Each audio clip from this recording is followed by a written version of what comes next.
अस्सलाम वालेकुम friends. Drama serial सरेरा की आखिरी किस्त ऑन एयर आ चुकी है और ये एक बहुत ज़बरदस्त एफ़र्ट थी। इस ड्रामे में हमारे माशरे की तल्ख़ हकीकतों को कहानियों की शक्ल में दिखाया गया है।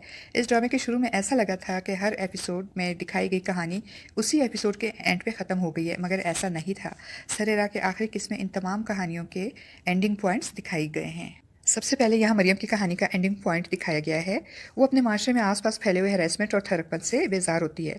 वो एक स्ट्रॉन्ग और कॉन्फिडेंट लड़की होती है, इसीलिए वो अपने साथ काम करने वाले नासुरों को सामने लाती है और अपने आसपास फैले हुए लोगों की बुली और हैरेसमेंट इसको रोने पे मजबूर कर देते हैं। और वो रोते हुए अपने बॉस को कहती है कि करियर बनाने और कामयाब होने के लिए लड़की को अपना कैरेक्टर सर्टिफिकेट क्यों पेश करना होता है। और ये वो मैसेज है जो मरियम के ज़रिए यहाँ माशरे को दिया गया है। मरियम के बाद यहाँ सारंग की कहानी का एंडिंग पॉइंट और इसकी लाइफ का सक्सेसफुल स्टार्टिंग पॉइंट दिखाया गया है, जहाँ इसकी कामयाबी हासिल करने के बाद इसकी सौतेली माँ और इसका भाई अपने गुज़श्ता रवैये पे शर्मसार होते हैं। और सारंग बहुत आला ज़रफ़ी का मुज़ाहरा करते हुए ना सिर्फ इनको माफ़ करता है बल्कि अपने भाई को गले लगाकर इसको हर तरह की सपोर्ट करने की यकीन दहानी भी करवाता है। वो उसे मेहनत की तलकीन करता है और उसको उसकी स्टडी के लिए फ़ाइनेंशियल सपोर्ट का वादा भी करता है, मगर साथ ही उसको ये तलकीन भी करता है कि वो उससे किसी किस्म की भी सिफारिश की तवक्को ना रखे। वो अपनी ट्रेनिंग पे जाने से पहले अपने एकेडमी में एक मोटिवेशनल स्पीच के ज़रिए माशरे को एक पैगाम देता है और रानिया को भी वहाँ इनवाइट करता है। रानिया इसकी कामयाबी पे बहुत खुश होती है और खुश होकर कहती है, तुम तो छा गए हो लड़के। सारंग यह रानिया से अपनी दोस्ती और हर अच्छे बुरे वक्त में साथ खड़े होने का वादा लेता है। वो बहुत खुश होता है और रानिया से अपने मुस्तकबिल के प्लान्स शेयर करते हुए कहता है कि ट्रेनिंग मुकम्मल होने के बाद वो रानिया के साथ पाकिस्तान टूर पर जाने की ख्वाहिश करता है। और सारंग के बाद यहाँ रामीन की एपिसोड की हैप्पी एंडिंग दिखाई जाती है, जहाँ वो अपने बाप के पास जाकर ना सिर्फ इससे माफ़ी मांगती है बल्कि अपने बाप की जायदाद में अपने हिस्से की बात भी करती है। रामीन का भाई इसकी मुखालफत करता है, मगर इसका बाप अपना हक इस्तेमाल करते हुए अपने बेटे को एक थप्पड़ लगाता है और वो अपनी बेटी के सर पर हाथ रख देता है। और वो ना सिर्फ इसको माफ़ कर देता है बल्कि इसको अपनी विरासत में हिस्सा देने पर भी राज़ी हो जाता है।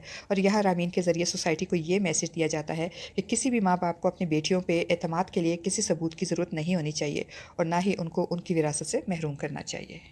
नेक्स्ट मुज़ना की कहानी का एंड दिखाया जाता है, जहाँ डॉक्टर मुज़ना का शौहर इसके पास आता है और उसको घर ले जाना चाहता है, मगर उस बच्ची शिफा को अपनाने पे अभी भी तैयार नहीं होता। वो मुज़ना को बताता है कि उसने शिफा के वालिदैन को ढूंढ लिया है और वो अपनी बच्ची को वापस लेने पे राज़ी हैं। वो मुज़ना को कन्विंस करता है कि वो शिफा को उसके वालिदैन को वापस कर दे और वो दोनों इस बच्ची के सारे अखराजात उठाते रहेंगे। और जब वो इस बच्ची शिफा को अपने वालिदैन को लौटाते हैं तो इनके सब बच्चों की सेहत और तालीम के अखराजात उठाने का वादा भी करते हैं। यहाँ भी मुज़ना की कहानी के ज़रिए वालिदैन और माशरे को एक मैसेज दिया जाता है कि अगर दूसरी तीसरी चौथी बेटी पैदा हो तो उसको बेयार और मददगार माशरे के रहम करम पे नहीं छोड़ना चाहिए, बल्कि उसको अपनाकर उसको उसके सारे हकूक़ पूरे करने चाहिए। और मुज़ना का शौहर यहाँ एक और भी अच्छा काम करता है कि अपने वालिदैन को ये बता देता है कि कमी मुज़ना में नहीं बल्कि उसमें है, और इसलिए आज के बाद मुज़ना को बेऔलादी का ताना देकर तंग नहीं करना चाहिए। और इस ड्रामे की सबसे अहम कैरेक्टर यानी रानिया, उसकी ज़िंदगी भी एक कामयाब मोड़ पे आ जाती है जब वो सोशल वेलफेयर वाली खातून रानिया को फ़ोन करके मिलने को कहती है और मिलने पे इसको कहती है कि अपनी ज़िंदगी का स्टीयरिंग तो अपने हाथ में ले लिया है, तुम बाकी लड़कियों को उनकी ज़िंदगी चलाने का तरीका बताओ और इनकी मदद करो ताकि वो खुद अपनी ज़िंदगी की गाड़ी ड्राइव कर सकें। उस खातून के तवस्सुत से रानिया को बिज़नेस लोन मिल जाता है और रानिया अपना ड्राइविंग स्कूल खोलती है और जब अपने वालिदैन को बताती है तो वो भी बहुत खुश होते हैं और उसकी हौसला अफजाई करते हैं और माशरे को एक पैगाम देते हैं कि अगर बेटा हो या बेटी, तालीम हासिल करना दोनों का मसावी हक है। वो अपने वालिदैन के साथ जाकर अपने ड्राइविंग स्कूल का इफ्तिताह करती है और इसकी ओपनिंग पार्टी में इस ड्रामे के सारे किरदार रानी की खुशी में शामिल होते हैं।